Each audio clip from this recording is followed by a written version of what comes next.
I just have one more question, and I hope you don't take offense because I don't mean any offense by it, but the common criticism toward you I often hear is that, well, Vince Russo needs a filter. He can't operate without someone to filter his ideas and make them better or whatever. That's what I've heard. I mean, how do you respond to something like that? You know what? If I'm going to be honest, that makes me want to vomit all over Sean right here. Because let me tell you the right way to respect the writer. There's a right way to respect the writer, and there's a wrong way to respect the writer. I have a problem when I write a complete show. And again, I don't want to say I, because my best days in TNA were when I worked with Matt Conway. My best days in the WWE was when I worked with Ed Ferrara. When I say I mean the team. And I want to make that clear. But when the team works for hours and hours and hours on a television show, and then now you hand it to somebody else that has that has creative say-so, and now they take this show, and all of a sudden this show is ripped to shreds, and it's not the same show anymore. I have a huge problem with that, and that is a total disrespect to the person who wrote the show. Now, let me tell you exactly how the relationship worked between Vince Russo and Vince McMahon, and it worked this way because of Vince's ultimate respect for what I did, okay? A respect that, in my opinion, again, let me make that clear, a respect that was zero in TNA. Because what Vince McMahon would do is me and Ed Ferrara would create this show hours and hours, and we felt this is Shakespeare. This is a masterpiece. Okay? At that time now, the show would be handed to Vince McMahon. Okay? Every single time, Vince would take our format and the presentation of our show, segments 1 through 10, and Vince would make tweaks within the body of the show and everything we had written to make what we wrote better.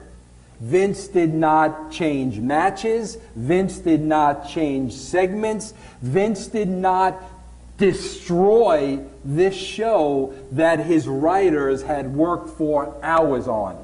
Vince's genius was, no matter how hard we worked on this show, he would always take that show and find the smallest things to make it better.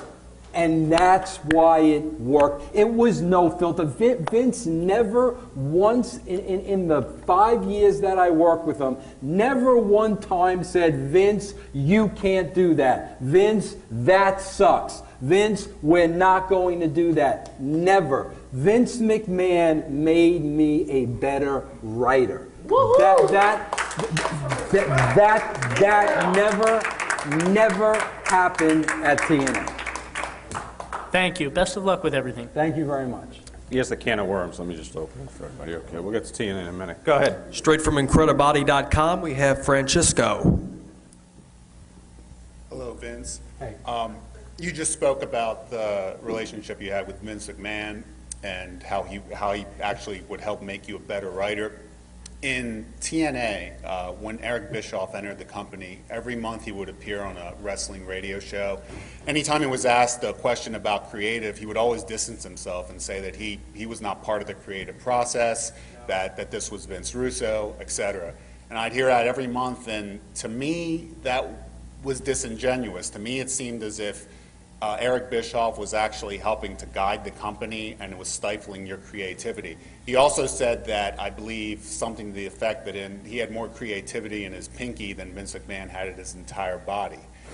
Now, you worked directly with Eric Bischoff in TNA. One, how much creative control did Eric Bischoff have over the company while you were there? Because he was completely disavowing himself from creative while you were in the company every single month, whenever he was asked a creative question. And two, how creative is Eric Bischoff in your estimation, being a creative writer yourself? Well, first of all, I mean, Eric didn't have creative control. No, I mean, but Eric was a part of the creative process. I mean, there's no doubt about that. He was a part of the creative process. You know, again, let's get back to Vince McMahon, okay? Because Vince had the genius to surround himself with other geniuses in other parts of his company and let them do what they did best. Okay, by that I mean people like Kevin Dunn in production. I mean people like JR in talent relations. I mean people like Pat Patterson as an agent. He surrounded himself with these people and he let them do their jobs. Now, I'm a firm believer, and again, this is a God thing with me, okay? We are all born with gifts. We are all born with things that we do especially well, okay? I can sit here and I can reel off 50 things that Eric Bischoff does better than me. Eric Bischoff is smarter than me. Eric Bischoff is a better businessman than me. I mean, my gosh, he has, you know, such a successful production company. He has so many shows on TV now, I lost count. Okay, he's sharp as a tack.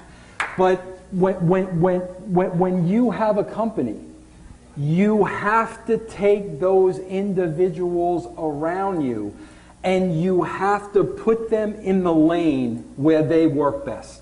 That's how you're going to get a successful company.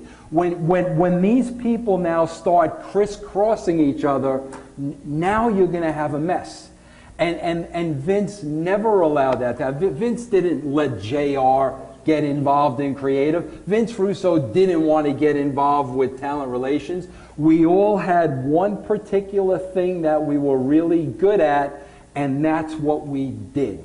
And again, let me make it clear to say, in my opinion, I think there's a lot of good talent at TNA, but I think that talent is crisscrossing, getting in each other's lanes, getting in each other's way, and they're not all concentrating on what they do best. And that's just my opinion. And that would be Dixie Carter's role, being in the Vince McMahon responsibility of putting people in the right spot and giving them the authority to be able to act. Yeah, I mean, like, you know, again, it's like, it's such an elementary mistake. You can't have a head writer of a show and then have somebody tell this head writer, okay, so-and-so is going to write with you now. Not knowing if there's ever going to be any chemistry, not knowing what my psychology is compared to his psychology, not knowing what that mesh is going to be. We talked earlier today, and it's almost like, you know, there being two managers of the New York Yankees. No, it's Joe Girardi, and it's Joe Girardi's team. And if Joe Girardi is successful, he's going to have a contract next year. If Joe Girardi isn't, he's going to be gone. You wouldn't force Joe Girardi to work with another co-manager. It just, you know, again, in my opinion, I just think there's a better way to do business than that. Makes sense.